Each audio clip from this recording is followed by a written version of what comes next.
I am Dr. A. Suratnam, Assistant Professor retired.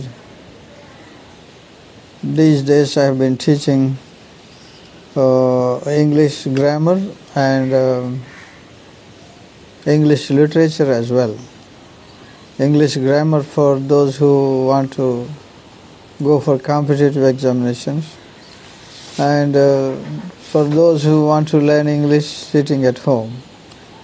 And this literature class, I hope, will help those who are preparing for literature classes or any competitive examination, such as school assistants in DSC examination. In Telangana and in Andhra Pradesh, DSC aspirants are waiting to write school assistants in English. So for them, this class will be helpful much. In my earlier class, I taught you on sonnet, how sonnet was originated and how sonnet was developed by writers in England. So today I focus on the elegy, E-L-E-G-Y, elegy. Elegy means it is a poem. This kind of poem was originated in Greece in olden days. So the content was not important for them. Meter was very much important for them. So the meter for this elegy was elegiac meter, a couplet composed of a dactylic hexameter followed by a dactylic pentameter.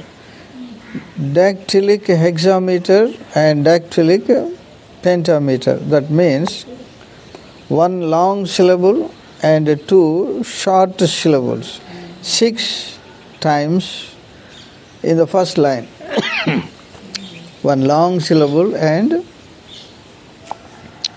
two short syllables, 6 times in the first line.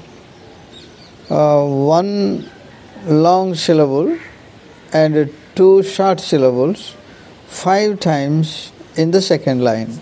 So this is the first kind of elegiac measure or elegiac meter that was used in Greece, ancient Greece.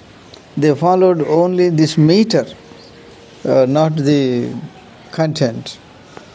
But later times, whatever the poem that was written in this meter, dactylic hexameter and dactylic pentameter, whatever the lines or whatever the poem that was written, that was considered an elegy. And people respected it, enjoyed it very well. Modern connotation is, in modern usage, it is the theme that matters, not the meter. Meter was slowly relegated, that means went back. It's only theme that came to the forefront. Theme was very important. That is the modern connotation, not the meter. And the classical elegiac measure is not used in English verse. And elegy nowadays takes its name from the subject matter, not from its form. While no rules are laid down for the meter, the theme of the elegy must be mournful or sadly reflective. The theme must be mournful. So mourning theme. Mourning means sad themes, spelling Mourning, mourning.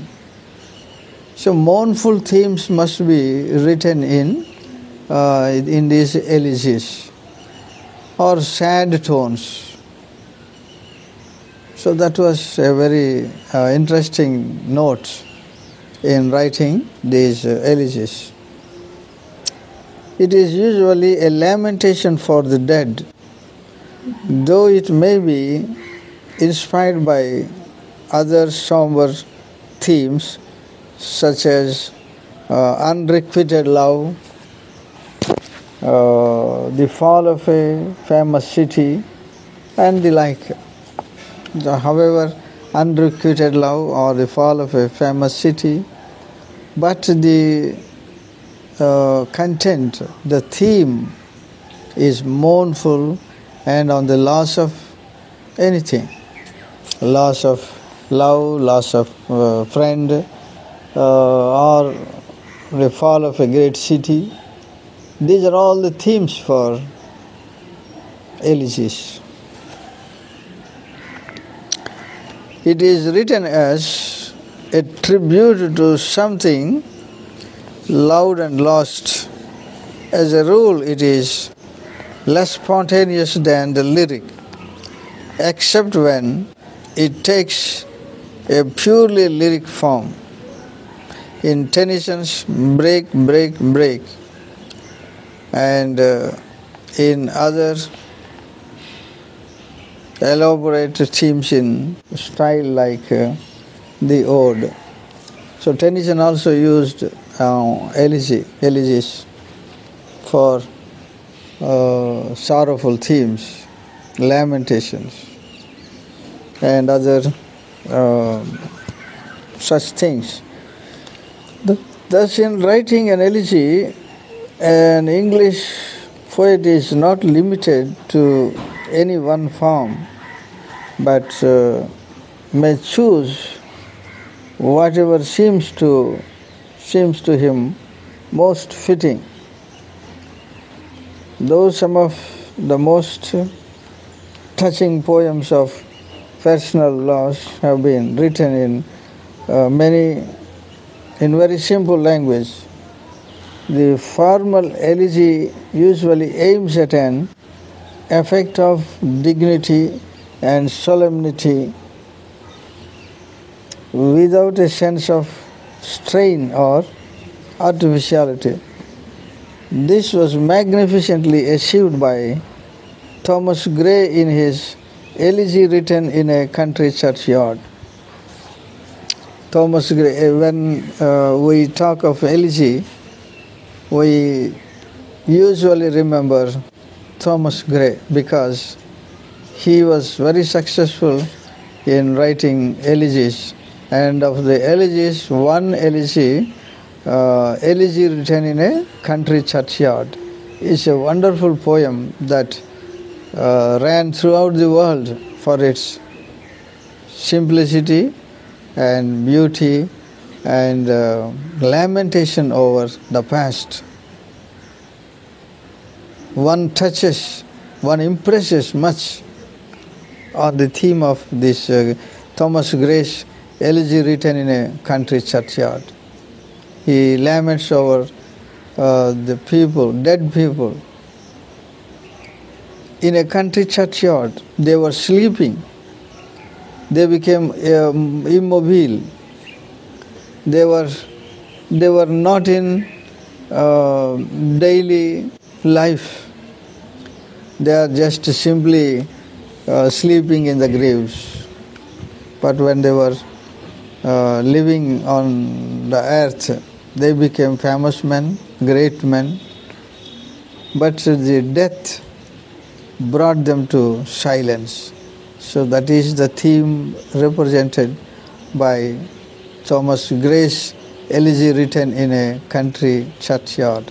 The title itself is an excellent title selected by him. It is a country churchyard. So that means a pastoral theme. Country means pastoral area.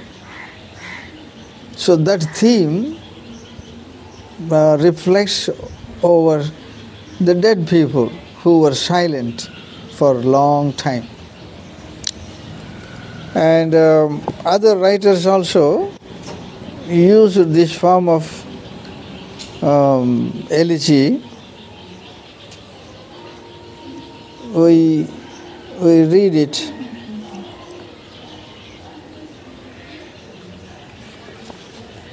Lycidas is another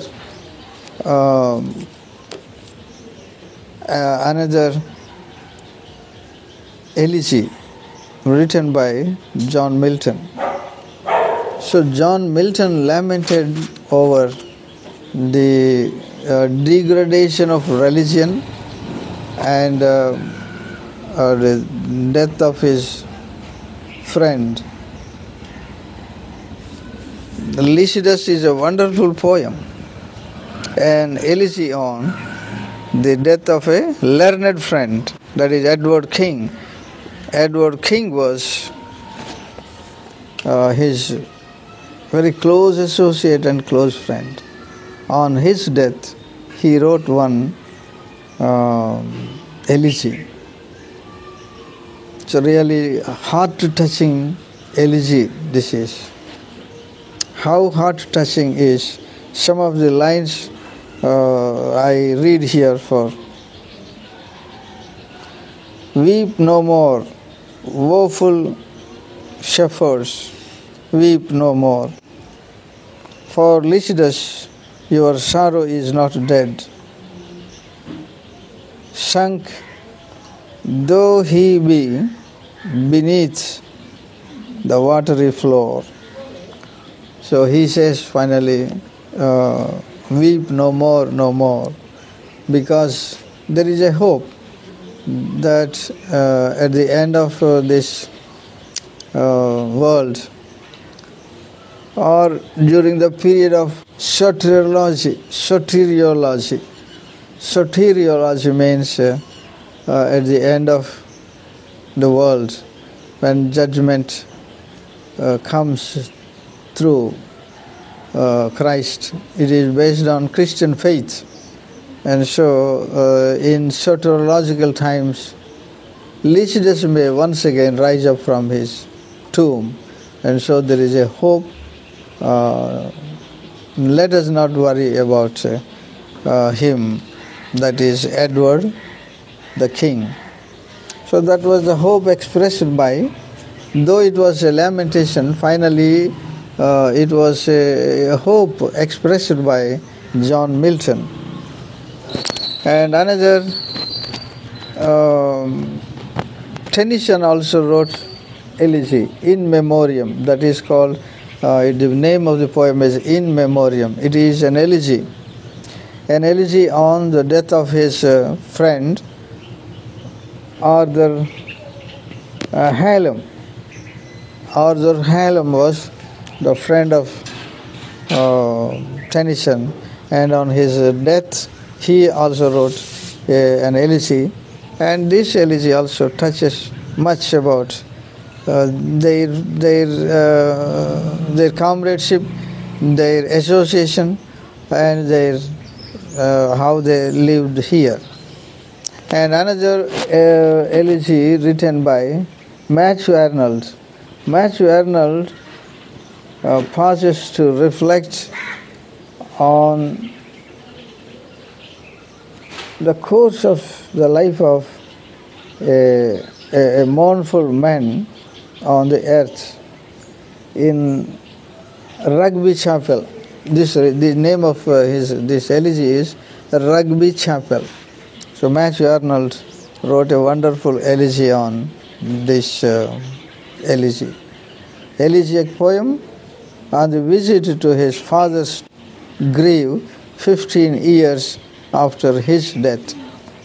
This Matthew Arnold visited his father's grave after the death of his father. 15 years later, he went to that grave and he wrote this poem, elegy, Rugby Chapel. And though grief is a dominant emotion in the early part of the elegy, the note often changes towards the close to one of resignation or even joy, as the poet reconciles himself. So that means, though it is woeful, though it is a lamentation, though it is a sorrowful thing, but the poet reconciles himself. The poet comes to a conclusion that there is a hope. One day the people will rise up and will meet together in soul, in spirit. Shelley's Adonais is a wonderful elegy on the death of Keats. Keats is very much known to the world as a wonderful poet. On the death of this wonderful poet, Shelley wrote wonderful and excellent elegy.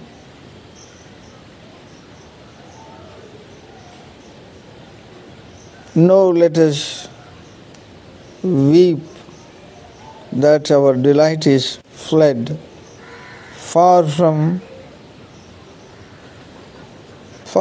these that scream below. So that means our hope has gone out of our reach. Our hope means that is Keats. Keats has gone out of our reach, and Shelley wholeheartedly laments on this great man's death. So that means themes of the elegy are war songs, love songs, political turmoils. These are all the subject matters for elegy. So finally,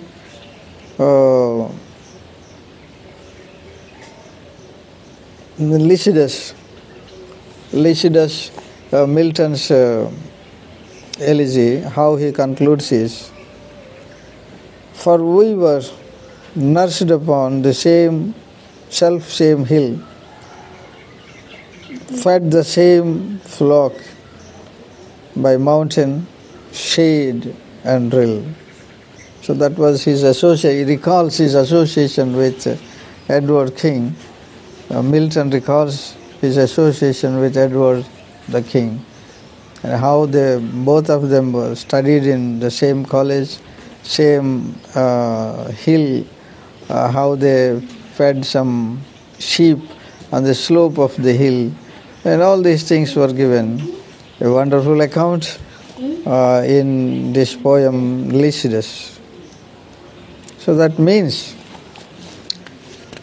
the scope of the themes of an elegy are widespread. There is no limit. Unlimited themes can be thought of, can be written through an elegy, the form of an elegy. So for a long time, English people very much enjoyed the writing of elegies and reading elegies. So after going through this lesson, you may have some idea over what is an elegy. So that will be helpful to you in your understanding and writing in the examination. Right.